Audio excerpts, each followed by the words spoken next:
English class.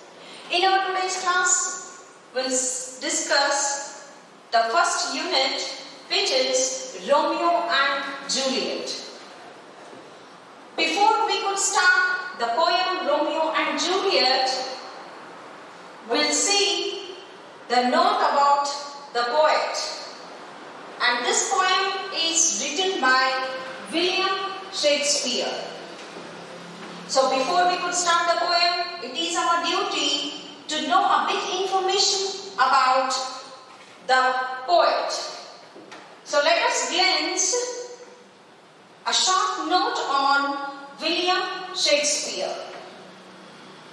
William Shakespeare's birth year is 1564. The birth year of William Shakespeare is 1564, and he is an English poet and playwright. William Shakespeare is an English poet and playwright. I hope you all know the meaning of playwright. Playwright is nothing but a dramatist, which means William Shakespeare is a poet as well as a dramatist or playwright. And he is widely regarded as the greatest writer in the English language. William Shakespeare is widely regarded as the greatest writer in English language. The meaning of widely is considered.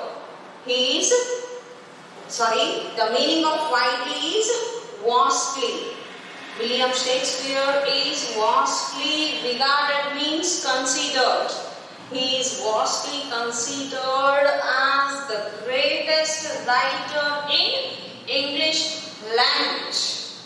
And he is also the world's preeminent dramatist. He is also considered as the world's preeminent. Preeminent means very famous. William Shakespeare is also regarded as the world's popular or famous or preeminent dramatist. He has written poems as well as dramas. So he is considered as the greatest writer of English language, who had written very beautiful poems in English and written many beautiful dramas in English. He is often called England's national poet and the Bard of Avon. William Shakespeare was oftenly called as England's national poet. He was so popular that he was called as a national poet of England.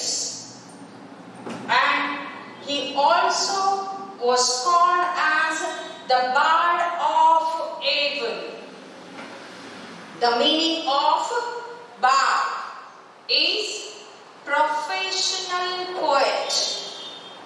William Shakespeare is also called as a professional poet of Avon. Avon is a county. A county means administrative region. William Shakespeare was so famous in his period that the world called him as England's national poet as well as the professional poet of administrative region called Avon. And his every major living language. William Shakespeare's plays. The meaning of plays is dramas. William Shakespeare's dramas have been translated into every major living language. Every major living language means every important language. Every important language. So, here many of his poems have got translated into many other important languages. That much famous skill William Shakespeare he had got in his writing. And his dramas are performed more often than those of any other playwright. And William Shakespeare's plays or else dramas are performed. Performed means enacted on the stage. Enacted on the stage as dramas in the drama theatre. More often than of any other playwright. There are many dramatists around the world who have written many dramas, but all the dramatist dramas have not been performed on the stage in the drama theatre, but he is the playwright whose dramas have been performed more often than any other playwrights in English language. And he has written 38 plays. Shakespeare has written not 5 or 10 plays, but has written 38 plays and has written more than 150 short and long poems. We already lost Shakespeare 400 years ago, which means the death year of William Shakespeare is 1660. Almost 400 years left. We lost the great writer of English language who is William Shakespeare, but we do not feel that we have lost him. His works are so fine and fantabulous that we feel still William Shakespeare is alive with us. That much great personality, such a great writer, William Shakespeare, he had got in him.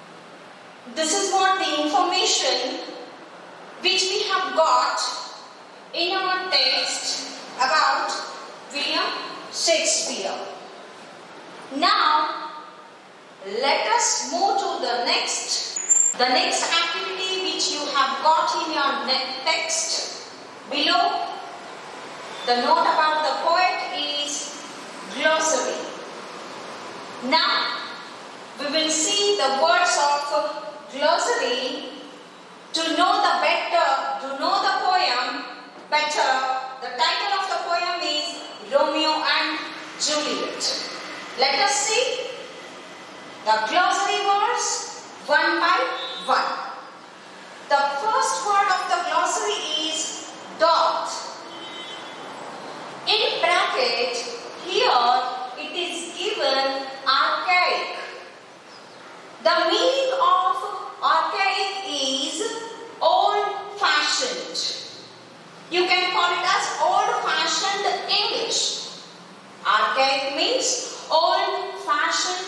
English. The way how in Kannada we have Halagannada mattu Hosagannada. The same way in English also they have the old-fashioned English and modern English. So here the first word of the glossary is doth. Archaic means old-fashioned English. According to old-fashioned English, the word is doth. And the meaning of doth is does. You all know the meaning of does. Does is a helping verb as well as the main verb, which we get from the main verb do. The forms of do verb is do, does and did. So here the meaning of doth is does. And the second word of glossary is Ethiop. See the pronunciation. In your text you also have got the pronunciation in Kannada language. The pronunciation of Ethiope is Ethiop. The meaning of Ethiop is an African. A person who lives in Africa is called as Ethiop. The meaning of Ethiop is an African. The next word of the glossary is yonder. And the meaning of yonder is over there. In Kannada we say alli. The meaning of yonder is over there. The meaning of yonder in Kannada is alli. The next word is measure done. Here the meaning of measure done is entirely different from the basic words of measure done. Actually when we say measure we feel that it is a kind of measurement which we are taking. But here the meaning of measure is different. Measure is used with done here. The meaning of measure done is dance ended. Completion of dance on the dance floor is called as measure done. You have to be very careful with this word, which might be asked for 1 mark in your examination. So the meaning of measure done is dance ended. Completion of the dance on the dance floor. Now let us go to the next words. The next word of the glossary is though. Again, the word though is an archaic word, old-fashioned English word. The meaning of though is you. The meaning of though is you. The way how we say, hey you, come here. In place of though, in place of you, we can also call as though, come here. Because though is old-fashioned English, which means you. The next word of the glossary is rude. The next word of the glossary is rude. The meaning of rude is roughly formed, hardly made something is called It might be a person or it might be the thing. The meaning of rude is roughly formed or formed something very hard. The next word is garish. The next word is garish. The meaning of garish is lurid. I think you might not be knowing the meaning of lurid. Lurid means flaming. Flaming means burning, very hot and bright. So the meaning of garish is lurid. Means burning, very bright and hot. Or else flaming. Or obtrusively bright. The meaning of garish is obtrusively bright. Which means very bright. ಎಷ್ಟು bright ಅಪ್ಪ ಅಂತಂದ್ರೆ ಕಣ್ಣಿಗೆ ಕುಕ್ಕುವಷ್ಟು ಪ್ರಕಾಶಮಾನವಾದಂತಹ ಬೆಳಕನ್ನ ನಾವು ಏನಂತ ಕರಿತೀವಿ? We call as garish. And the last word, which you do not have in your text, but I thought that you also should know the meaning of this word, so have written on the board to know it. The next and last word is wilt. Is again an old fashioned English or else an archaic word of English which means will. Will means a helping word. So, these are the glossary words which help you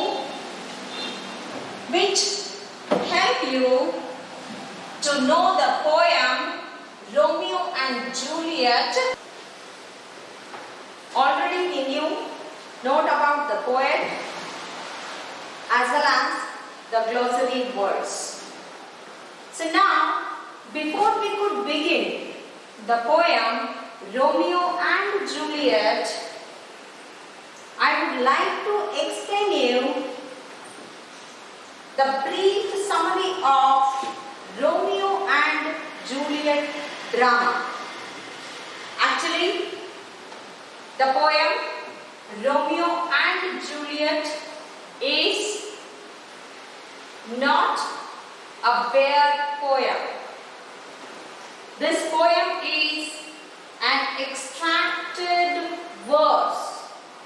This poem is an extracted verse of William Shakespeare's the great drama called Romeo and Juliet.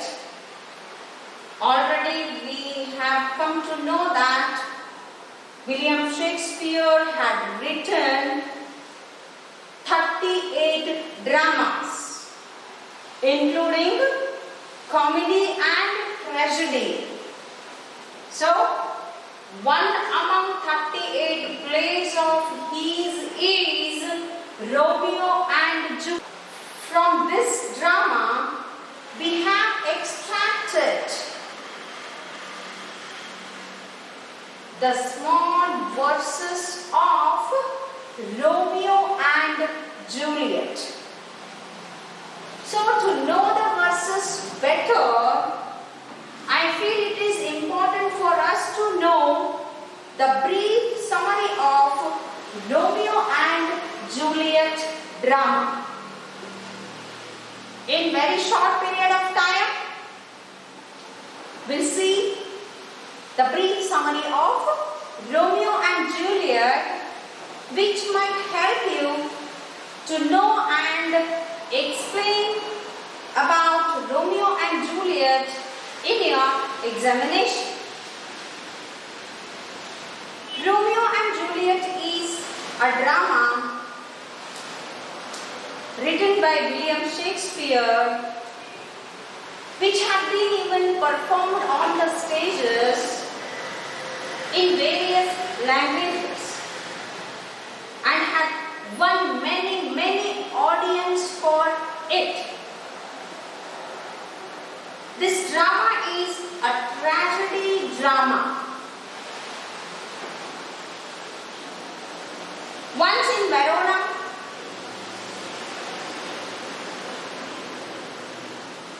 there happened a love of a beautiful gentleman with a beautiful woman. Verona is a beautiful city of Italy. In that city, once there happened a love of a man with a woman. Their names only is called as Romeo and Juliet.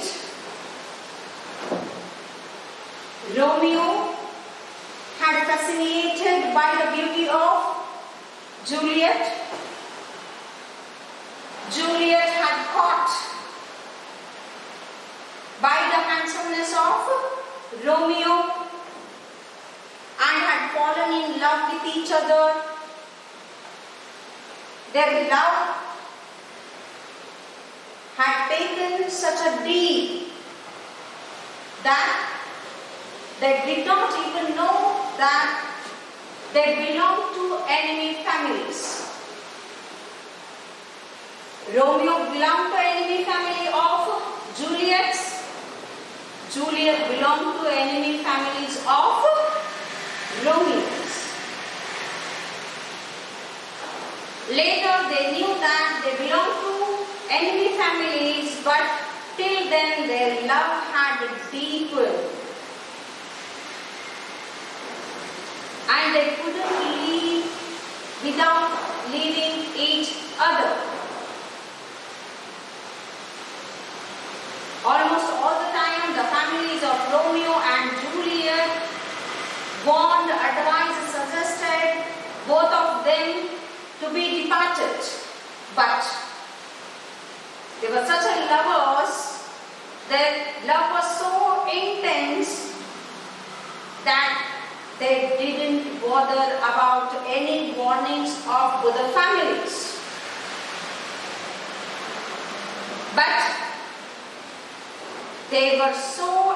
the families of Romeo and Juliet were so enemies that they were ready to chop off the heads of both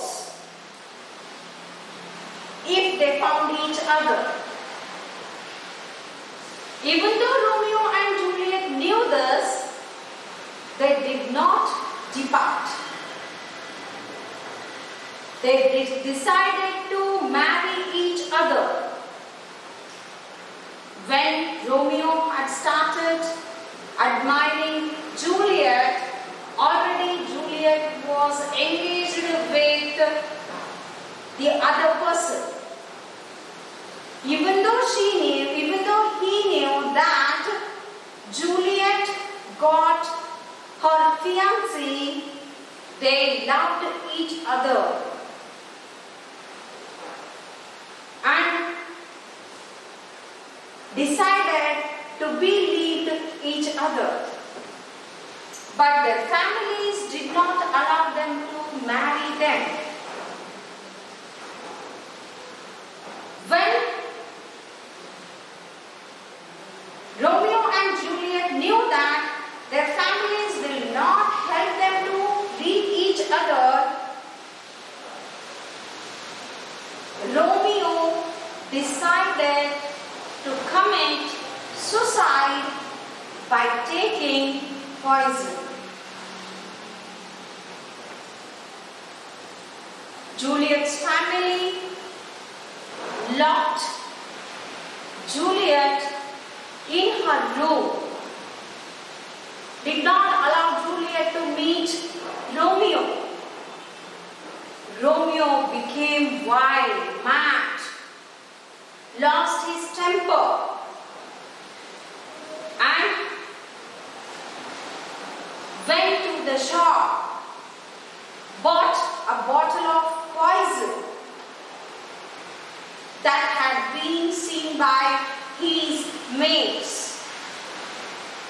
I hope you know the meaning of mates. Mates, friends. The friends of Romeo sees Romeo buying poison. Somehow they manage to meet Juliet. They go to Juliet and tell her that Romeo bought poison from the shop. Then Juliet got the style, and by her assistant, she somehow managed to come out from her room and ran to Romeo and found Romeo fallen on the ground, and next to him there was a poison bottle. When she had seen the poison bottle, Romeo lying on the ground became very tensed, and without thinking anything, she just takes the bottle of poison in which there was a poison and drinks it, and falls on the chest of Romeo and dies. And the tragedy and twist begins in the drama now. The tragedy and twist is Romeo wakes up when Juliet falls on his chest. Romeo wakes up and sees Juliet on his bosom. Feels himself very happy and gets up to convince her, saying he was not dead but alive. He wanted to tell Juliet that he just made a drama to convince his and her parents. But at that time, almost Juliet was dead. Before these all activities could happen with Romeo and Juliet, both the families of Romeo and Juliet have come to them, and observing what was happening when Romeo sees the poison bottle which was being drunk by Juliet. The remaining poison which was there in the bottle, he drinks and dies. This is how the drama ends with the tragedy. So Romeo Juliet's love was an immortal love. The world believes because both they sacrifice their life for their divine and pure love. When both of them laid dead on the floor, on the ground, both the families unknowingly held the shoulder of each other and lamented on the death of Romeo's and Juliet's. Thereafter, the enemy families have become the friends. This is how, by the death of Romeo's and Juliet's, by the sacrifice of Romeo's and Juliet's, the sworn enemies became friends. But the infants who have to live a wonderful life have lost their life because of the enmity. So one should not have enmity in oneself, could be learned by the sacrifice of the young couple Romeo and Juliet. So this is the brief summary of the popular drama of Shakespeare's, which is Romeo and Juliet. In our next class, we will see the verses which we have got in our text for you to score 5 marks in your annual exam. So in our next class, we'll see the poem Romeo and Juliet in depth. Thank you.